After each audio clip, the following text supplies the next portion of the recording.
رضی اللہ تعالیٰ عنہ، اللہ تعالیٰ نے انہیں زمین میں اقتدار دیا تھا۔ 4 لوگ دنیا میں ایسے ہو چکے ہیں جنہیں اللہ تبارک و تعالیٰ نے پوری دنیا میں اقتدار دیا، ایک وقت میں پوری دنیا کا ایک ہی بادشاہ۔ 2 مسلمان تھے، 2 کافر۔ مسلمانوں میں حضرت سلیمان علیہ السلام اور جناب ذوالقرنین علیہ السلام، اور کافروں میں بخت نصر اور نمرود۔ یہ 2 لوگ ہیں جنہیں اللہ نے پوری دنیا میں اقتدار دیا، اور پھر اس کے بعد آنے والے وقت میں اللہ تعالیٰ امام مہدی کو سارا اقتدار عطا فرمائے گا پوری دنیا کا۔ حضرت ذوالقرنین کے بارے میں 2 روایات ہیں، ایک تو یہ ہے کہ وہ نبی تھے اور ایک یہ ہے کہ نہیں وہ ولی تھے، لیکن مجھے حضرت مولا علی شیر خدا رضی اللہ تعالیٰ عنہ کا قول ملا ہے جس میں آپ نے فرمایا کہ نہیں وہ نبی نہیں تھے، تو اس لیے میرا نظریہ یہی ہے کہ وہ اللہ کے ایک نیک بندے تھے۔ اللہ نے انہیں پوری زمین میں اقتدار دیا۔ وہ ایک مہم پہ نکلے، ان کا ارادہ بنا کہ میں ذرا دنیا کا چکر لگاؤں، تو انہوں نے سفر شروع کیا کہ میں دیکھوں ذرا سورج غروب کہاں ہوتا ہے۔ تو فرماتے میں پہنچا، بڑا گیا، لیکن میں اس مقام تک پہنچ گیا جہاں سورج غروب ہوتا ہے، تو پھر میں نے دیکھا کہ ایک سیاہ کنواں ہے جس کے اندر جا کے وہ چھپ گیا ہے، لیکن رب کریم کی اس حقیقت تک میں پہنچ سکا نہیں۔ پھر آپ فرماتے ہیں کہ میں آگے نکلا تو مجھے ایک قوم کے بارے میں بتلایا گیا جو بڑی خونخوار قوم تھی، بڑی خونخوار، اس کو یاجوج اور ماجوج کہا جاتا ہے۔ یہ قوم اتنی خونخوار تھی کہ یہ درندوں کو بھی کھا جایا کرتی تھی، اتنے لمبے چوڑے ان کے قد تھے، اتنے زیادہ طاقتور تھے کہ سانپ اور بچھو بھی کھا جاتے تھے۔ یہ نکلا کرتے تھے سبزے کے دنوں میں تو ساری کھیتیاں اجاڑ جاتے تھے، ہر چیز تباہ کر جاتے تھے، حتیٰ کہ انسانوں تک کو کھا جاتے تھے۔ تو حضرت ذوالقرنین جب وہاں پہنچے، اللہ تبارک و تعالیٰ نے انہیں ان مظلوم لوگوں کا مددگار بنایا جن پر یاجوج اور ماجوج کی قوم ظلم کرتی تھی۔ انہوں نے آپ سے کہا کہ حضور مہربانی فرمائیں، اس قوم سے تو ہماری جان چھڑائیں۔ آپ نے فرمایا تم میری مدد کرو۔ انہوں نے کہا حضور کس طرح؟ فرمایا بس جسمانی طور پر میری مدد کرو۔ تو آپ نے پھر وہاں ایک دیوار بنائی، لوہا کاٹ کر، سیسا پگھلا کر، پتھر ڈال کر ایک بڑی موٹی تازی دیوار بنائی، اور اتنی اونچی بنائی، اور پھر اس کے چاروں جانب آگ جلائی تاکہ وہ لوہا اس طرح پگھل جائے کہ وہ دیواروں کے ساتھ چپک جائے، تاکہ کوئی آدمی پیر رکھنا چاہے تو پیر رکھ کے اس پہ چڑھ نہ سکے۔ آپ نے وہ دیوار بنائی۔ اب اس قوم کا حال یہ ہوا کہ وہ اس کے اندر قید ہیں، وہ صبح جب اٹھتے ہیں تو اس کو توڑنا شروع کرتے ہیں، توڑتے رہتے ہیں، تو جب شام ہوتی ہے تو ان میں سے ہر روز ایک شخص کہتا ہے اتنی رہنے دو، باقی کل کریں گے، لیکن جب وہ سویرے اٹھتے ہیں تو اللہ تعالیٰ اس دیوار کو پھر سے مضبوط فرما دیتا ہے۔ نبی کریم علیہ السلام نے فرمایا قرب قیامت میں ایک وقت آئے گا، قیامت کے قریب جا کے ایک ٹائم ایسا آئے گا کہ اس مخلوق میں سے ہی ایک شخص پکارے گا اور پکار کے کہے گا کہ اب سو جاؤ انشاءاللہ۔ اللہ ان کی زبان پہ جاری کہے گا اب سو جاؤ اور سویرے انشاءاللہ یہیں سے شروع کریں گے۔ تو فرمایا وہ چونکہ انشاءاللہ کہیں گے تو پھر اللہ تبارک و تعالی اگلے دن اس دیوار کو وہیں پہ رکھے گا جہاں رات کو انہوں نے اسے چھوڑا تھا۔ اگلے دن وہ توڑیں گے تو دیوار ساری ٹوٹ جائے گی، اور پھر اللہ تبارک و تعالیٰ کا فضل ہوگا تو مسلمان کی طرف وہ بڑھیں گے، وہ قتل و غارت کریں گے، پھر سے وہی درندگی کریں گے۔ تو پھر حضرت عیسیٰ علیہ السلام ان کے لیے دعا کریں گے۔ تو دعا کا یہ حال ہوگا کہ ان کے وجود پر کچھ ایسی چیزیں برآمد ہوں گی جن کی وجہ سے وہ مر جائیں گے، ختم کر دیے جائیں گے۔ قیامت کے قریب جا کے وہ دوبارہ آئیں گے۔ اس کے بعد پھر اللہ تبارک و تعالیٰ نے سورہ کہف کی آخری آیات میں 7 سمندر اور ان جیسے اور بھی آ جائیں، فرمایا 7 سمندر ہوں اور ان جیسے اور بھی آ جائیں اور مل کر وہ روشنائی بن جائیں تو میرے رب کے کلمات ختم ہونے سے پہلے سمندر ختم ہو جائیں گے۔ اور آخری آیت میں اللہ تعالیٰ نے فرمایا کہ اے رسول صلی اللہ تعالی علیہ وسلم آپ کہہ دیجئے کہ میں تمہاری طرح ہی ایک بشر ہوں، انا بشر مثلکم، میں بھی تمہاری طرح ایک۔ اب مثلکم کا بہت سارے لوگوں نے ترجمہ اپنی طرح کا کر لیا ہے، حالانکہ حضور صلی اللہ تعالی علیہ وسلم نے فرمایا کہ بشر ہونے میں تمہاری طرح ہوں، رسول ہونے میں تمہاری طرح نہیں، اللہ کا حبیب ہونے میں تمہاری طرح۔ اور وہ یہ جو میں کہہ رہا ہوں نا نہیں، تو یہ صحیح بخاری کے لفظ ہیں، حضور نے فرمایا ایکم مثلی، کون ہے تم میں جو میری طرح ہو؟ اور تو اپنے رسول کے بارے میں یہ کہے کہ بکریاں چرا رہے تھے تو معاذ اللہ انہیں پتہ ہی نہیں تھا کہ میں نبی بن جاؤں گا، ایسی کوئی بات نہیں۔ اعلیٰ حضرت فرماتے ہیں اللہ اللہ وہ بچپنے کی پھبن، یعنی بچپن میں بھی رنگ ڈھنگ نرالے تھے میرے رسول کی۔ اللہ اللہ وہ بچپنے کی پھبن، اس خدا بھاتی صورت پہ لاکھوں سلام، اس خدا بھاتی صورت پہ۔ اور مرحوم اعظم چشتی نے بھی ایک جملہ بڑا خوبصورت کہا ہے، اس نے کہا تیری حیات پاک کا ہر لمحہ پیغمبر لگے۔ انہوں نے اپنے چچا کو بے جان بتوں کی عبادت سے روکا، عذاب الہی سے ڈرایا۔ اس نے کہا کہ آپ ہمیں ہمارے خداؤں سے پھیرنا چاہتے ہیں، اس سے رک جائیں ورنہ ہم آپ کو سنسار کر دیں گے۔ ابراہیم علیہ السلام نے کہا کہ میں آپ کے لیے اپنے رب سے استغفار کرتا رہوں گا، وہ مجھ پر بہت مہربان ہے۔ تو اللہ تبارک و تعالیٰ نے انہیں اسحاق علیہ السلام بیٹے اور یعقوب علیہ السلام پوتے کی بشارت دی، اور یہ بھی فرمایا کہ یہ دونوں نبی بھی ہوں گے۔ پھر آیت نمبر 51 سے لے کر 58 تک مختلف انبیاء کا ذکر ہے۔ اللہ تعالیٰ نے اس میں فرمایا کہ حضرت موسیٰ کو برگزیدہ رسول، نبی اور اللہ کا رازدار کہا گیا، اور حضرت ہارون کی نبوت کا بیان بھی ہوا، اور حضرت اسماعیل کو وعدے کے سچے، نماز اور زکوٰۃ کا حکم دینے والے رسول اور نبی اور اللہ کا پسندیدہ قرار دیا گیا۔ ادریس علیہ السلام کو صدیق نبی قرار دیتے ہوئے فرمایا کہ ہم نے ان کو بلند جگہ پہ بٹھایا ہے۔ کہاں ہے ادریس علیہ السلام؟ چوتھے آسمان میں بھی، اور جنت کا قول بھی ہے۔ دو روایتیں ان کے بارے میں ملتی ہیں، ایک تو یہ ہے کہ وہ حضرت ملک الموت سے ایک دفعہ کہنے لگے تو میرا یار نہیں بن جاتا؟ اللہ ہی بھلا کرے۔ حضرت اسرائیل کو کہنے لگے دوست بن جو، کہا بن جاتے ہیں، دوستی ہو گئی۔ فرمانے لگے یار موت کا ذائقہ کیسے چکھاتا ہے؟ کہنے لگا میں آپ کو چکھا دیتا ہوں۔ آپ کو موت کا ذائقہ چکھایا اور دوبارہ پھر روح ڈال دی، آپ اٹھ کے بیٹھ گئے۔ کہنے لگے دوزخ تو دکھا، نے وہ بھی دکھا دی۔ فرمایا جنت تو دکھا، جنت بھی دکھائی۔ تو کہنے لگا واپس چلیں، فرمانے لگے اب تو نہیں جانا۔ ہاں کیوں؟ فرمایا رب فرماتا ہے ہم فیہا خالدون، جو جنت میں آئے گا یہیں رہے گا۔ نے کہا جناب وہ تو پہلے موت کا ذائقہ چکھنا ہے، پل صراط جو دوزخ کے اوپر ہے وہاں سے گزرنا ہے۔ تو آپ فرمانے لگے یہ دونوں کام میں کر چکا ہوں اور تو نہیں کرائے ہیں، لہذا میں آ گیا ہوں تو میں نے یہیں پہ رہنا ہے۔ اب حضرت ملک الموت علیہ السلام نے عرض کی مالک یہ تیرا بندہ، فرمایا تیری دوست بھی اس کے ساتھ لگی تھی تو میری توفیق سے ہی لگی تھی، اور یہ یہاں تک آئے بھی میری توفیق سے ہی ہے، میرا ارادہ بن گیا انہیں یہاں رکھنے کا۔ میری طلب بھی تو تیرے کرم کا صدقہ ہے، میری طلب بھی تو تیرے کرم کا صدقہ ہے۔ یہ پاؤں اٹھتے نہیں بلکہ یہ اٹھائے جاتے ہیں، تو یہ بھی تو اس کا کرم ہوتا ہے نا کہ وہ کس طرح کر کے کسی کو نوازتا ہے۔ آیت نمبر 59 میں اللہ تعالیٰ کے فرما بردار اور سرکش بندوں کے احوال اور جو ان کے آخرت میں احوال ہوں گے ان کا ذکر کیا گیا ہے۔ آیت نمبر 66 میں بتایا گیا ہے کہ منکرین آخرت حیات بعد الموت کے بارے میں ہمیشہ شک میں مبتلا رہے۔ انہیں یقین ہونا چاہیے کہ مرنے کے بعد دوبارہ وہی خالق زندہ کرے گا جس نے پہلی بار بغیر کسی نام و نشان کے پیدا کیا۔ آیت نمبر 76 میں بتایا کہ جو لوگ گمراہی میں مبتلا ہیں ان کے ابتلا میں اضافے کے لیے مہلت کی مدت بڑھا دی جاتی، اور جو ہدایت یافتہ ہیں ان کو مزید استقامت نصیب ہوتی ہے۔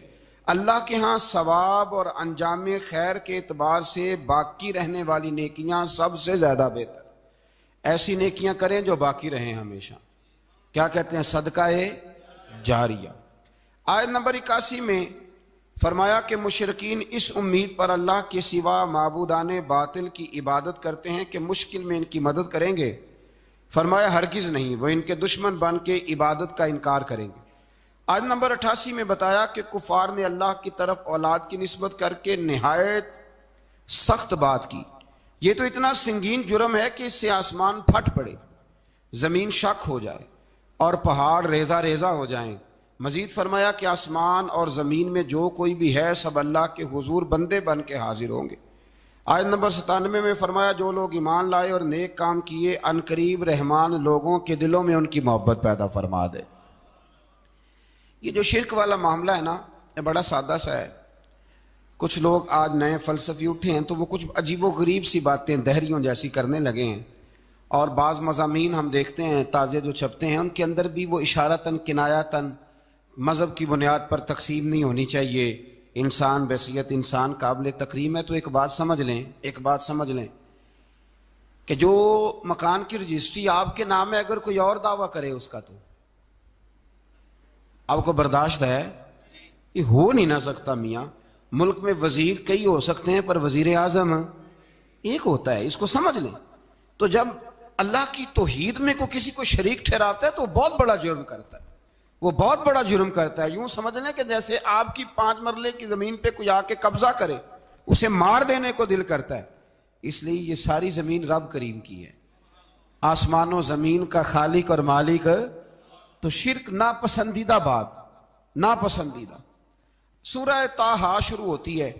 اس سورہ طٰہٰ میں نبی پاک صلی اللہ تعالی علیہ وسلم کو رب کریم نے فرمایا کہ محبوب قرآن اس لیے نازل نہیں کیا تھا کہ آپ مشقت میں پڑ جائے۔ نبی کریم لمبی لمبی نمازیں پڑھتے تھے، لمبی لمبی۔ تو قرآن مجید نے کہا طٰہٰ ما انزلنا علیک القرآن لتشقیٰ، محبوب قرآن اس لیے نازل نہیں کیا کہ آپ مشقت میں پڑ جائیں۔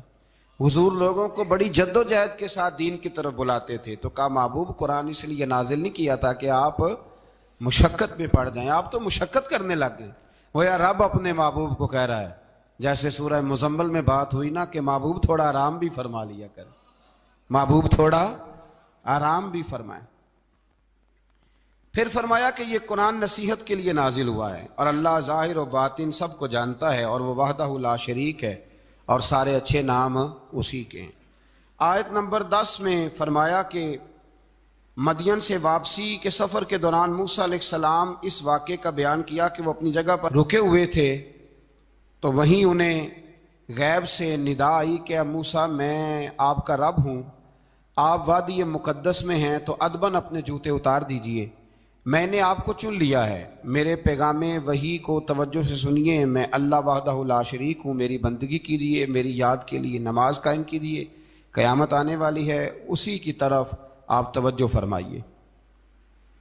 اسی موقع پر آپ کو جو معجزات عطا کیے گئے ان کا بھی ذکر ہے، اور وہ ہم پیچھے بہت ساری جگہوں پہ اس کا ذکر کر آئے کہ اللہ تعالیٰ نے ان کو ایک ایسا عصا عطا فرمایا تھا کہ وہ ایک دم میں ہی بہت بڑا اژدہا بن جایا کرتا تھا، اور پھر حضرت سیدنا موسیٰ علیہ السلام اپنا ہاتھ گریبان میں ڈال کے نکالتے تھے تو آفتاب کی طرح روشن ہو جاتا تھا۔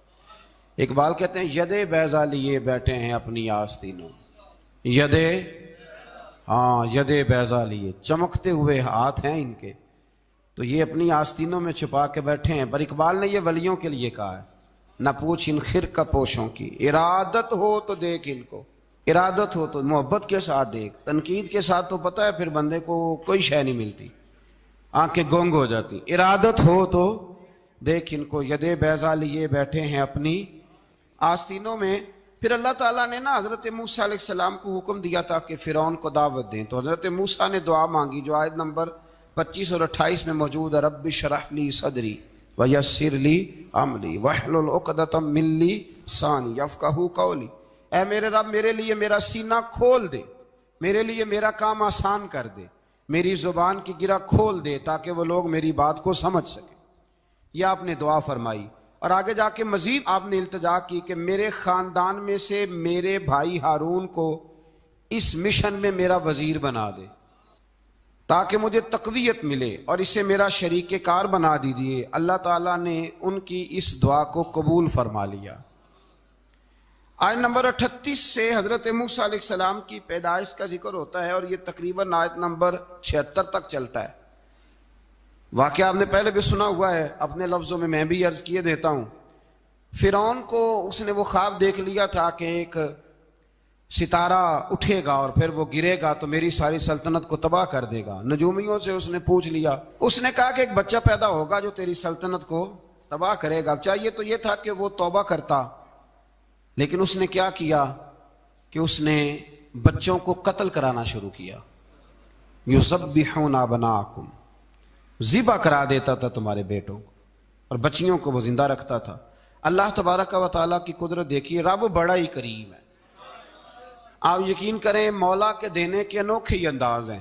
یعنی حضرت موسیٰ کوہ طور کے پاس آگ لینے جائیں تو اللہ تبارک و تعالیٰ پہلی وہی فرما کے نبی بنا لے۔ بھائی حضرت یوسف کو کنویں میں ڈالے تو رب وہاں سے نکال کے مصر کا حکمران بنا دے۔ وہ بڑا ہی بے نیاز ہے، مولا کے دینے کے انداز بڑے ہی انوکھے ہیں، وہ بڑے انوکھے انداز میں نوازتا ہے۔ تو حضرت موسیٰ جب پیدا ہوئے تو ان کی والدہ نے پتہ کیا کیا، ان کو ایک صندوق میں بند کر کے دریا میں بہا دیا۔ اب دریا میں بہتے جا رہے ہیں تو ماں تھی تو پریشان بھی ہو گئی، ان کی ہمشیرہ کو کہنے لگی ذرا دھیان رکھنا کدھر جاتے ہیں، حضرت موسیٰ علیہ السلام دریا میں بہتے بہتے نا فرعون نے نا دریا کے کنارے مکان بنایا ہوا تھا. آپ کو پتہ ہے بادشاہوں کا ذوق ہوتا ہے. آج کل ہمارے جو حکمران ہیں انہوں نے اس کا نام فارم ہاؤس رکھا ہوا ہے, میرا فارم ہاؤس, اور پرانے زمانے میں لوگ ڈیرا کہتے تھے. تو اس نے بھی اس طرح کا فارم ہاؤس بنایا ہوا تھا. وہاں پہ حضرت موسیٰ علیہ السلام تیرتے ہوئے تابوت کے اندر صندوق کے اندر جا رہے ہیں. فرعون اور ان کی بیوی حضرت آسیہ بے اولاد تھیں, بڑی تڑپ تھی بیٹے کی, وہ بھی وہاں کھڑی تھی. صندوق تیرتا ہوا آیا تو فرعون نے کہا کہ جاؤ پکڑ کے لاؤ دیکھو کیا ہے. جب وہ لے کے آئے نا تو آپ کی ہمشیرہ جو نگرانی کر رہی تھی پریشان ہو گئی کہ یہ تو اس کے ہاتھ لگ گئے, یہ تو اب مار ڈالے گا.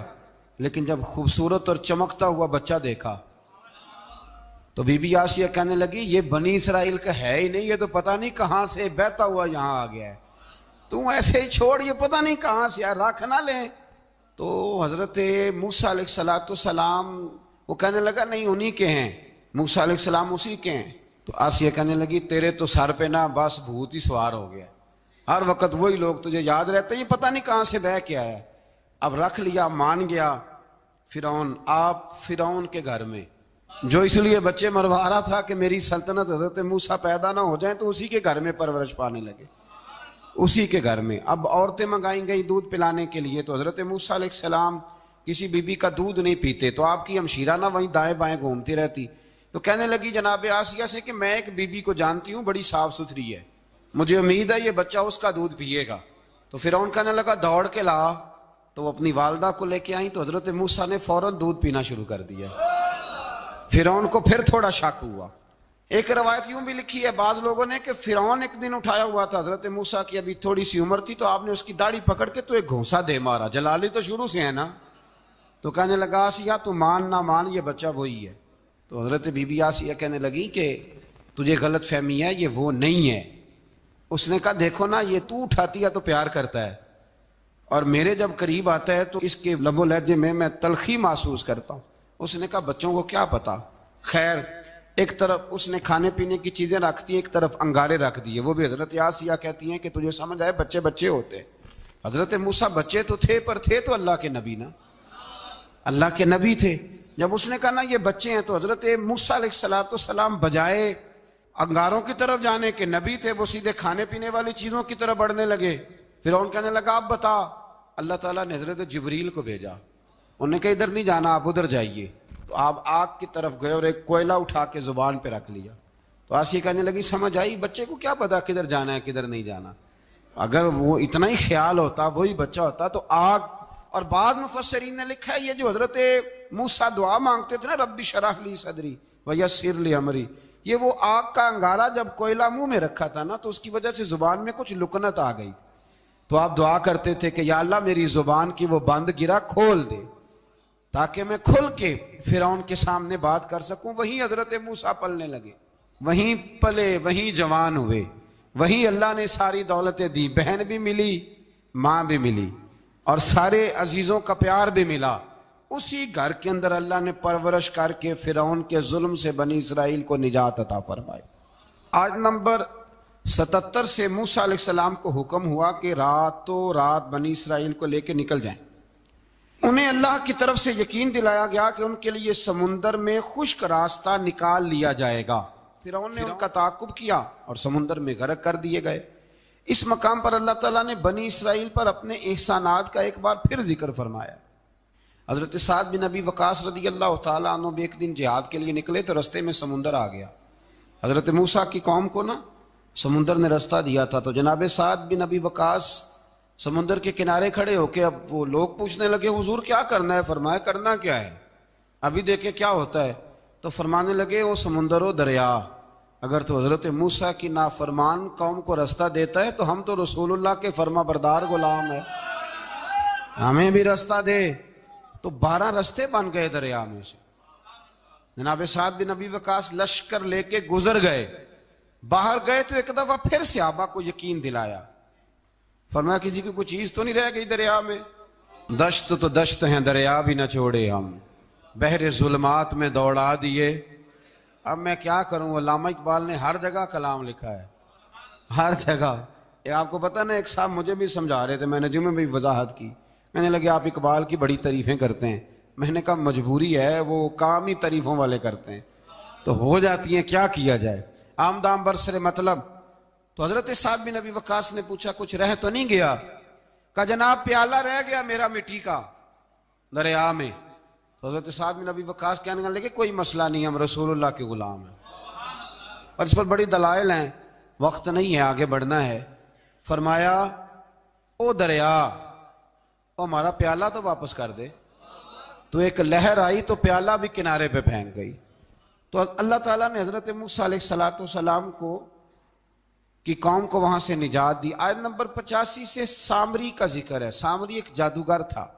جب حضرت موسیٰ علیہ السلام تشریف لے گئے نا کوہ طور پہ، تو اس نے نا سونے کا ایک بچڑا بنا دیا تھا، اور اس کے منہ میں ایسی تاریں اس نے لگائی تھیں کہ جب ہوا چلتی تھی تو وہ تاریں بجتی تھیں.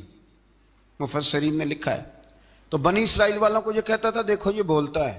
تو بڑے کمزور ایمان کے لوگ تھے، اس طرف متوجہ ہو گئے. حضرت موسیٰ علیہ السلام واپس آئے تو انہوں نے پوچھا کہ یہ ماجرا کیا ہے. تو اس نے کہا کہ میں نے نا حضرت جبریل علیہ السلام کا گھوڑا جب چل رہا تھا تو ان کے پاؤں سے جو مٹی لگ رہی تھی وہ مٹی میں نے تھوڑی اٹھا لی تھی، اور وہ میں نے اس کے منہ میں رکھی ہے، جس کی وجہ سے اس کے منہ سے آواز ہے. وہ مٹی کب اٹھائی تھی وہ بھی لکھا ہے مفسرین نے کہ حضرت موسیٰ علیہ السلام نے جب کہا نا بنی اسرائیل والوں کو کہ گھوڑے ڈالو اندر، حالانکہ رستے بن بھی گئے تھے، پھر بھی کہنے لگے ایسا نہ ہو کہ اندر جائیں تو پانی پھر آ جائے. تو یہ جاتے نہیں تھے، ڈرتے تھے، کمزور ایمان کے لوگ تھے نا. اصل مسئلہ نا اندر کا ہے. آپ یقین کریں یہ بڑی باکمال بات ہے. میں تو اس نتیجے پہ پہنچا ہوں تھوڑی سی زندگی گزار کے کہ یقین اگر مضبوط ہو نا تو انسان کی زندگی کا ہر کٹھن رستہ آسان ہو جاتا ہے.